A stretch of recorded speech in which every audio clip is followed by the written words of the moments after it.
नमस्कार, आप देख रहे हैं पहाड़ टीवी और मैं हूं नवल खाली। पहले सुना था कि उत्तराखंड में बेलगाम अफसरशाही है, लेकिन अब पता चला कि यहां तो अफसरों की पत्नियां ही हावी हैं। इन अफसरों की पत्नियां पति को चला रही हैं और पति इस प्रदेश को चला रहे हैं। हालिया प्रकरण में भी स्वास्थ्य सचिव पंकज पांडे साहब भी पत्नी की जिद के आगे नतमस्तक हो गए और उत्तराखंड की डॉक्टर निधि उनियाल के स्थानांतरण के मामले में बुरी तरह से घिर गए। सुना है कि इन बड़े साहब लोगों की पत्नियों का गुस्सा भी नाक पर होता है, या यूं कहें कि बहुत ही नकचड़ी होती है। जनता के सेवक इन नौकरशाहों की पत्नियों ने तो पूरे तंत्र को नौकर बनाकर रख लिया है। एक तरफ एनजीओ चलाने का ढोंग करके समाज सेविका बनी है और दूसरी तरफ कर्मचारियों को प्रताड़ित करती हैं। कई बार ऐसे प्रकरण भी सामने आते हैं जब इन अफसरों की पत्नियां संविदा कर्मचारियों से अपने घर के सारे काम करवाती हैं। कई अफसरों की पत्नियां तो अपने कुत्तों को घुमाने के लिए भी इन कर्मचारियों का इस्तेमाल करती हैं। अफसरों के परिवार वालों का दखल हमेशा से उनकी ब्यूरोक्रेसी में रहा है। ये कोई नया मामला नहीं है। इससे पहले भी तमाम चीफ सेक्रेटरी हुए हैं, तमाम ब्यूरोक्रेट्स आईएएस हैं, सचिव हुए हैं, तमाम विभागों के डायरेक्टर हैं जिनकी पत्नियों का जो दखल है उनके विभागीय कामकाजों पर रहता है। और कई बार तो जो अफसरों की बीवियां हैं वो कर्मचारियों को संविदा पे या डेली बेसिस वाले या आउटसोर्सिंग कर्मचारियों को अपने घर पे इस तरीके से काम कराती है कि जिस तरीके से कोई नौकर कोई गुलामों से भी काम नहीं कराता। जो आउटसोर्स कर्मचारी हैं उनसे टॉयलेट साफ कराना, अपने कुत्ते घुमाना, पर्सनल कपड़े धुलवाना, साफ सफाई तो खैर बहुत छोटी बात है। अभी कुछ समय पहले ओम प्रकाश चीफ सेक्रेटरी जी ने तो अपनी लड़की की सेवा में दिल्ली में जो है आयुर्वेदिक विश्वविद्यालय के आउटसोर्सिंग कर्मचारियों को रखा हुआ था, जहां पर वो उनके कपड़े धोते थे। उनकी लड़की तैयारी कर रही थी कॉम्पिटिशन्स की, और आउटसोर्सिंग कर्मचारी जो उपनल के हैं वो वहाँ पे उनके घरों में कपड़े धोने के रखे। तो ये इस तरीके के प्रकरणों पे रोक लगनी चाहिए और इस तरीके के प्रकरण अफसरशाही के लिए बहुत निंदनीय है। इस पूरे घटनाक्रम में अस्पताल में मरीजों का इलाज छोड़कर अपनी पत्नी के चेकअप के लिए डॉक्टर को अपने घर भेजना सचिव साहब की सबसे बड़ी गलती है। और जितनी बड़ी गलती सचिव पंकज पांडे की है, उससे बड़ी गलती दून मेडिकल कॉलेज के सबसे बड़े जिम्मेदार अधिकारी की भी है। उन्होंने किस प्रोटोकॉल के तहत सचिव के घर डॉक्टर को जबरन भिजवाया? दून मेडिकल कॉलेज के जो प्राचार्य हैं डॉक्टर आशुतोष सडाना, क्या वो पंकज पांडे के रब्बो रुआब से जो है डरे हुए थे, जो उन्होंने मरीजों को देख रही डॉक्टर को सीधे सचिव के घर भिजवा दिया? क्या वाकई प्रदेश में इन अफसरों ने अधिकारियों और कर्मचारियों को डरा के रखा हुआ है? ये अपना आप में बहुत बड़ा सवाल है। अगर ऐसा है तो एक स्वस्थ प्रणाली है वो इस प्रदेश में नहीं हो सकती। क्या सचिव साहब की पत्नी किसी गंभीर रोग से ग्रसित थी जो अस्पताल भी नहीं आ सकती थी? भाई सचिव साहब, आपको ये पद इसलिए नहीं मिला है कि आपकी पत्नी को अस्पताल आने के कष्ट से बचाया जा सके। आप कोई राजा या सामंत हैं क्या? और आपके अंडर में काम करने वाले अधिकारी और कर्मचारी आपके जर खरीद गुलाम है क्या, जो उन्हें इसलिए प्रताड़ित किया जा रहा है कि आपकी पत्नी की शान में गुस्ताखी हो गई? किसी भी इंसान के लिए रोटी, कपड़ा और मकान, उसके बाद जो सबसे महत्वपूर्ण चीज है वो होती है सम्मान। और इसी आत्मसम्मान की वजह से डॉक्टर निधि उनियाल ने इस्तीफा दे दिया।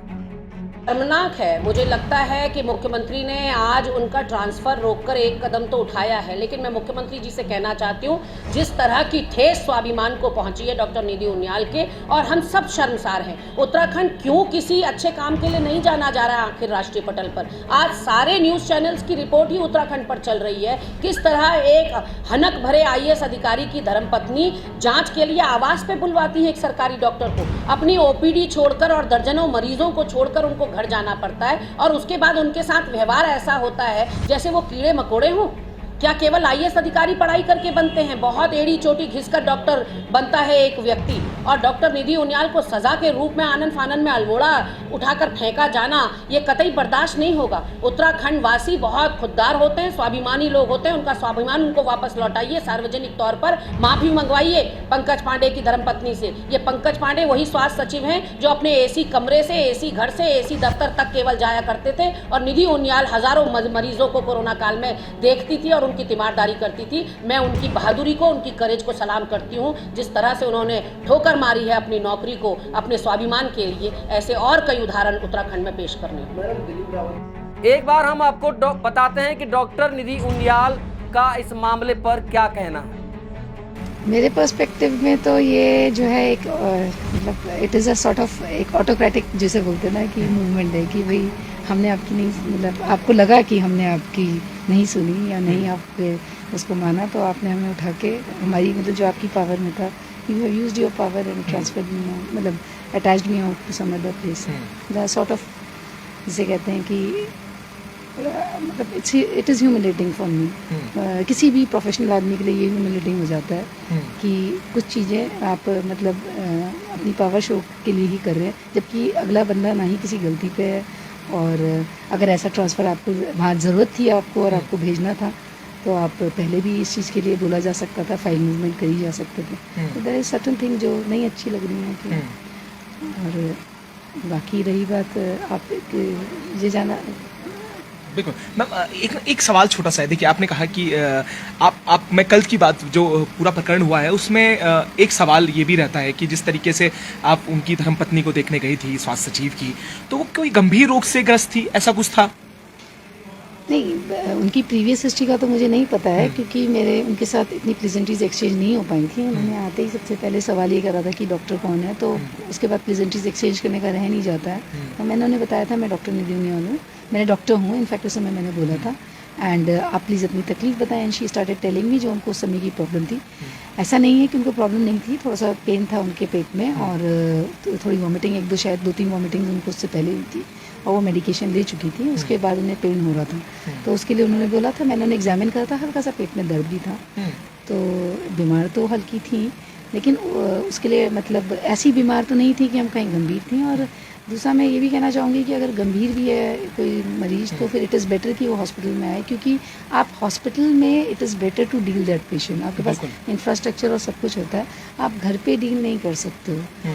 तो और अगर आप स्वस्थ हल्के फुल्के बीमार हैं तो ऐसे तो ओपीडी ऐसे ही मरीजों के लिए होती है, आउट पेशेंट ड्यूटीज़, जब आपको इस तरीके के मरीज आप देख सकते हैं। तो वहीं अब इस मामले पर भले ही पुष्कर सिंह धामी ने जांच के आदेश दे दिए हों, पर ये नाकाफी है। सोशल मीडिया पर पब्लिक तो कह रही है कि सचिव साहब को स्वास्थ्य सचिव के पद से मुक्त करना चाहिए था, जिससे पूरे प्रदेश में एक सकारात्मक संदेश जाता। पर अब इस जांच की रिपोर्ट कब तक आती है ये भी देखने वाली बात होगी। आशंका है कि यदि इस मामले में सीएम धामी ने त्वरित कोई एक्शन नहीं लिया तो जनता के बीच में एक आक्रोश होना स्वाभाविक है, क्योंकि डॉक्टर निधि का स्थानांतरण वापस लेने मात्र से इस मर्ज का इलाज नहीं होगा। प्रदेश में जो नौकरशाही है, वो हावी होने का जो मर्ज है वो पहले से ही था, लेकिन अब नौकरशाहों की जो पत्नियां हैं उनके हावी होने से ये मर्ज और भी गहरा हो गया है। और इस पूरे प्रकरण में एक बहुत ही एक महत्वपूर्ण बात और है कि पूर्व सीएम हरीश रावत जो कि हर विषय पर टिप्पणी करते हैं, हर विषय पर लिखते हैं, आखिर इस मामले पर चुप क्यों है? ये भी अपने आप में कहीं ना कहीं बड़ा सवाल है, क्योंकि पंकज पांडे, आपको बता दें कि एनएच मामले में भी पंकज पांडे जो है पहले घिर चुके हैं और इसके बाद अब जो है डॉक्टर निधि उनियाल के प्रकरण में भी घिरे हुए हैं। लेकिन देखने वाली बात ये होगी कि वास्तव में इस जांच की रिपोर्ट कब तक आती है, जो सीएम पुष्कर सिंह धामी ने एक जांच कमेटी जो है बनाई है। इसके अलावा विभिन्न इस पर जो है जो अन्य दल हैं, कांग्रेस पार्टी है, वो भी लगातार अपना प्रदर्शन कर रही है। सभी लोग जो हैं अपना पक्ष रख रहे हैं। सोशल मीडिया पर लगातार ये मांग चल रही है कि आखिर प्रदेश में नौकरशाही जो है हावी तो थी, लेकिन इसके बाद जब नौकरशाहों की जो पत्नियां हैं वो भी अब हावी हो रही हैं, क्या इन पर अंकुश लगाने के लिए अब सीएम धामी कोई बड़ा एक्शन लेंगे? ये भी देखने वाली बात होगी। देखते रहिए पहाड़ टीवी, तब तक नमस्कार, धन्यवाद।